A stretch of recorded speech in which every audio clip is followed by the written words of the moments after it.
Welcome back, everybody, to Two Guys and a Stack of Comics. My name is Reed. Along with me, as always, is Mike. Mike, how are you doing, sir? Hey, Reed. Hey, everybody. I'm Mike. There's the stack of comics. Can't escape it. Several stacks back there. You are definitely bringing the A game on the stack of comics recently. Yeah, Um, yeah. so, Uh, one of the things we wanted to talk about, kind of something I was slowing both of us, a little slow in the uptake on it, is a new indie publisher. Not new, they've been around a couple years, but it's been a big relaunch for them in the last couple months. And that is Ghost Machine through Image, which is Jeff Johns and a lot of classic DC guys. This month for April, they actually on this week launched three separate #1 issues. So they had Redcoat #1, Rook Exodus #1, and Geiger #1. did you get the Virgin Redcoat? No, they had Let a me kind of see. combo cover that if you put Redcoat and Geiger together, it kind of, No, there's a third one. They they yeah, all they all match up if you they got all the match right. up. I couldn't find the Rook one of that. But they kind of launched these. I'll be honest, I didn't know much about the story at all. I had seen this Ghost Machine one shot that came out, I want to say 6 months ago. It was Yep. pretty good. I mainly bought it just because it was a slow week of comics and it was selling pretty well. And I saw Jeff Johns' name on it. Um, but I have to say, picking these up this week, there was a lot of great stuff. Made me motivated to go back and find a couple of trades they've done of Geiger, which was 6 issues, and Junkyard Joe, which was the same. I think there's a couple others in there that I've missed, and I think there's three other issues that have come out. But largely, what was interesting with this is, to be honest, I'm not an indies guy. Indies for me, I will only really pick up indies when they take on a property that I love, like Conan, James Bond, Thundercats. I think is with Dynamite. There's been other times Star Trek will get books, and so I'll pick up a Star Trek comic, that kind of stuff. But indie comics themselves has just never been a big thing for me, and that I don't have that childhood attachment to the characters. But See, I'm an indie guy. yeah, I you've like. become an indie guy over the past. I Kind have of because crazy there's because when we first met, man, you were not an indie guy at all. no, and there's just a lot of good stories out there that these creative teams are being given free reign to do. And yeah, I was, in comic book club they covered all three issues, Mhm. and I was really impressed. One of our buddies at the comic book club was talking these up a couple of months ago, saying, "Hey, they're going to come out."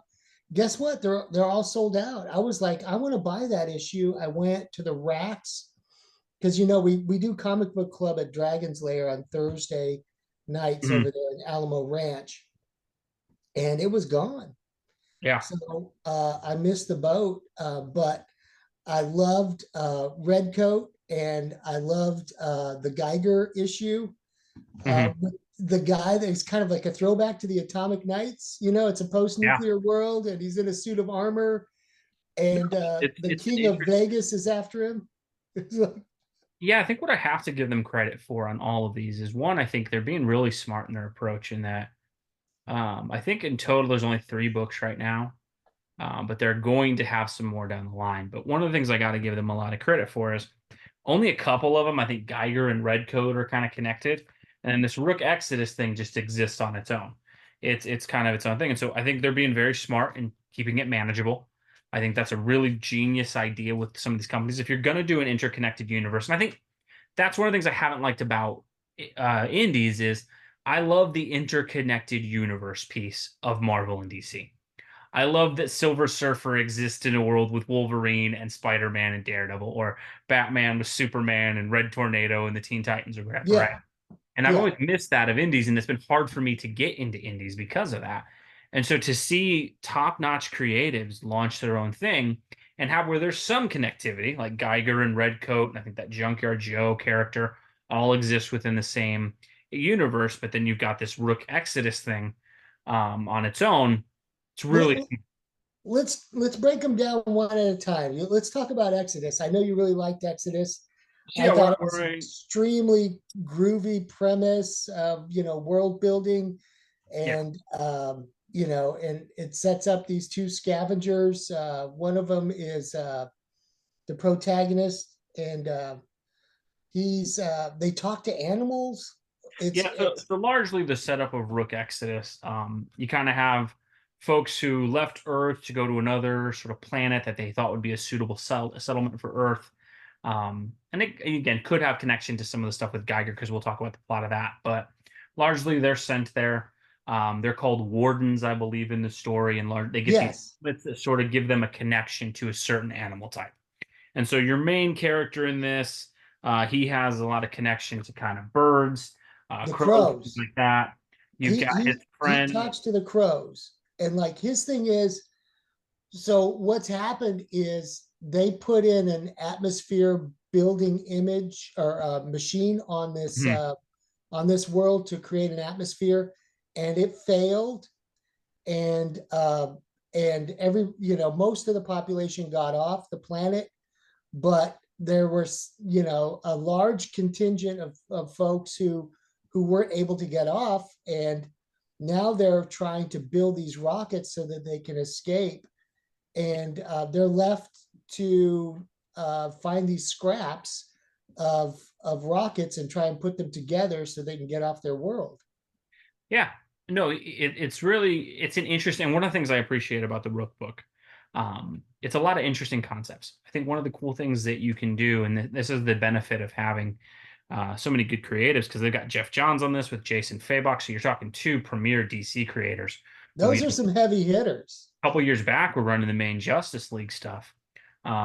Cool thing is you can just tell there's a lot of ideas, and I think one of the greatest things about the first issue is there's so many different elements happening. As far as you've got a failing planet, you've got desperate people trying to escape, you've got this connection with animals, you've got different characters. I think Swine is another one, his friend in the book, who's kind of connected Yes, Swine, that's the guy I was thinking. Yeah. pigs and warthogs and things like that. I know there's a dire wolf character they keep showing who's on the back here. Yeah. Um, and so there's just some really cool elements of it, and you don't know where all the pieces fit, but it doesn't hold your hand and treat you like you're an idiot, where it's got to explain everything to you. It leaves some mystery and intrigue, which I think is a really smart choice. But it gives you enough building blocks where you're like, man, this is an interesting plot. There's a little bit of a kind of a feeling of just some classic sci-fi storytelling. And I think the saddest thing for me in reading some of these books is seeing guys like Johns and Fabok who are like, I'm reading DC comics all the time, and I'm like, man, these guys should be there, but instead they're doing their own thing and they're doing it excellently. I You think can that's the tell thing that Jeff really Johns is stands just out. bringing it. Just every panel from Fabok in this book, it's so well Oh, detailed and drawn, and um, you can just tell they're having fun with it. And I think that's one of the things that works with these books is it really feels like they took the time to iron this stuff out.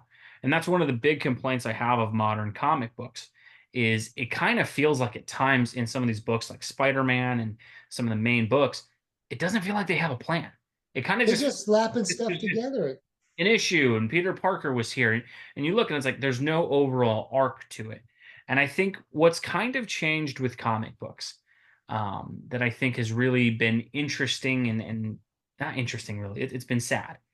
I miss the days back in this, when I was a kid, and you could pick up an issue of a comic and it was all kind of done, right? Like you could pick up Flash 188 or something like that and read the comic, and largely it would be a complete issue, beginning, middle, and end, and it's done. Now every single comic is a 6 issue arc. And so going to the store and randomly grabbing, Amazing Spider-Man 57 or whatever they're at in volume 12 that they're at now with the book because they've relaunched it so many times. If you pick that up, you have no idea what you're reading. It's part one of nine or nine of 30 of some large story. But even though it's supposed to be all connected, the story doesn't really make sense across the 30 issues. And then it doesn't even really make sense in terms of like just a singular issue. And so you get all the drawbacks of a long story where you need to have all the history, but none of the payoff because they even don't seem to have the focus. And so that's where I have to give Johns and these guys so much credit is all three of these books, whether it's Rook Exodus or Geiger or Redcoat, all of them you can tell like they have really thought this stuff out. And Yeah. everything that's being shown to you is intentional. And so I would highlight Rook Exodus to me. That was the real winner of the three. I would definitely recommend that to anybody. Great art, great story, really intriguing kind of world building happening there. The other two, Geiger and Redcoat, and the other thing I'll mention too, because I think it's important. $3.99, and I believe this is 50 pages. So again, bang for your buck. I don't expect that on every issue, but for a number one issue to be $3.99 and give you 50 something pages of story, at Marvel or DC, this would have been $6.99, or there would have been a $5.99 copy, and then because it's a cardstock cover, they would have charged you $1 more for the card Yeah. cover. Or they would have broken up into two issues and Two issues at $4.99 each, or yeah. something like that. So give them great credit for the value. Geiger and Redcoat are a little small. I think Redcoat's 40 pages, Geiger's like 28, but they're both $3.99. And again, I think if they keep that up, that's brilliant. If you keep the price point at $3.99, well, I still think $3.99 is expensive for a comic book compared to the average issue of Spider-Man being $4.99, $5.99, $6.99 now. It's a really thing that makes them stand out. The Redcoat one I wasn't as impressed with, but again, it's Jeff Johns on the writing on it, so you're getting a competent writer. And then Brian Hitch, again, a guy who's been a big artist in time. He's done the Ultimates. He was on Venom for a while. I Um, loved Redcoat as the really cool art. lovable anti-hero, complete scoundrel. Yeah. He doesn't care, and he's kind of going through one life at a time. Well, He's again, it's an the interesting premise is premise. he's immortal. I mean, he can get killed, Mhm. but he comes back in about 24 hours or so, Yep. and he's lived through all of these. And I love the way he rocks the red coat, whether it's 1890 or Or 1775, he's still yeah. rocking the red coat. No, it's really cool. It's a cool premise. You kind of got an immortal, so you got all and I think they've interwoven some interesting flashbacks and history and things like that. You get some real world historical figures in there. And again, if you're gonna have an imaginative universe, I think that's a really smart play, and that it's interesting to see a remix on history. In that, Yeah. yeah, as long as it doesn't go into any sort of disrespectful territory, because obviously I think we should respect some of the founding fathers and things in the United States, despite their flaws. I hope it doesn't go too far in that. But again, very interesting premise. I Really loved cool to it. I see. love the red coat. And you kind of get the sense that Redcoat is still around in the main universe because I believe there's a mention of him in the Geiger book. So he's still alive and kicking, even though he starts out in like the 1770s. Yeah. Kind of in this, I think Geiger's set 25 years from now. So I think it's supposed to be like 2040 that you have this happening, or 2050. And Geiger's kind of your post-apocalyptic landscape sort of thing. Again, you got Gary Frank on the art with this one. Gary Frank, another guy, used to be a DC Comics mainstay. Geiger's been around a little bit longer. There was a 6-issue series, I think, in 2021. And I think there was 2 individual issues. But what I'll give all of these books, and I think Geiger was really well drawn. What did you think Really well. about Geiger, the story? It was my least favorite of the 3, but again, I think a post-apocalyptic landscape gives you a definitive feel. I think the character has some interesting wrinkles, and certainly reading like the 6-issue collection of it, this was fantastic. It kind of reminded me of, and I don't play a ton of video games, but the video game series Fallout, which kind of Yeah. takes place in like a nuclear kind of landscape, kind of reminded me a little bit of that. But where I'll give all these guys credit is I think the cool thing they're doing is it's a lot of familiar superhero tropes, but in completely different worlds. And so I think the cool thing with these is if they can keep these things going. My biggest issue with indies has always been like you read 6 issues and then it's just done and it doesn't really carry on. And for me as a comic buyer, I love that ability to like, no, it's a monthly thing that I can check in on. And so with some of the names involved and some of the folks that are there, it feels like this will be long term. And It if they does, can doesn't keep that it? up, I think the brilliant thing that they might be able to do, and this, me and you talked about this with, does do the big 2 need to be more like manga? If Johns and these guys are smart, like if you can guarantee that Rook's going to have every single issue drawn by Fabok, and it's just he does 6 issues and then we take a break for 5 months, and then he draws another 6 issues, I think that's going to set them apart and put them on top because the biggest thing is you're getting great content. Yeah. And And I was just thoroughly impressed. the thing of it is, you can, a fan will wait 6 months, Yeah, for the next issue. And as long as it's the same creative team and the story's going strong, I'm with you. yeah. No, and they seem to. I think Ghost Machine. They kind of list all the creatives who work there now. I mean, and this isn't breaking news or anything. These guys, but you're looking at Fabok, Gary Frank, Brian Hitch. Those are three great artists you would think would be headlining major DC titles. You've got Johns, you got Francis Manapul, Brad Meltzer, Ivan Reese, Peter J. Tomasi. I mean, there's a lot of big names that have done some of these bigger books for DC in the last decade. And in a time where DC kind of seems to be losing a lot of their premier talent anyway, to have a rival company kind of spring, especially from Johns. I think that's got to be the hard part for DC is Jeff That's a Johns. dagger in the heart, right? And I know he's still writing that JSA book, but that thing's been delayed like 1,000 times at this point. Um, what I'll say is like, he was the last guy that I saw as like a DC guy. Like Jeff Johns was the DC encyclopedia kind of thing. And I loved his Green Lantern and his Aquaman run. But again, if DC can't even keep that guy in house, you just wonder what's going on. But really cool stuff from Ghost Machine this month. Some really good books. These were flying off the shelves and doing really well at all the stores. Cool thing I'll say as well. Um, and I give Image, this is Indies. This is the 6 issue thing of Geiger. It's from 2 or 3 years ago. I believe this is 285 pages of content, $9. So that manga model you and I are talking about as far as Yeah. content for money, that I sat down, got 6 issues competently drawn and written by the same people, and it was $9.99. Who wrote and drew the This was Jeff Johns and Gary Frank. So the same oh, okay. team on Geiger now. So Um, they're committed to this and project. same thing they did. They had a spin-off series of it with Junkyard Joe, who's Junkyard Joe appears in Geiger. Shows up. It's Johns and Frank, 6 issues. I think this collection was 14, so a little more expensive, but I believe it's a bit longer. I think this is like 300 something pages.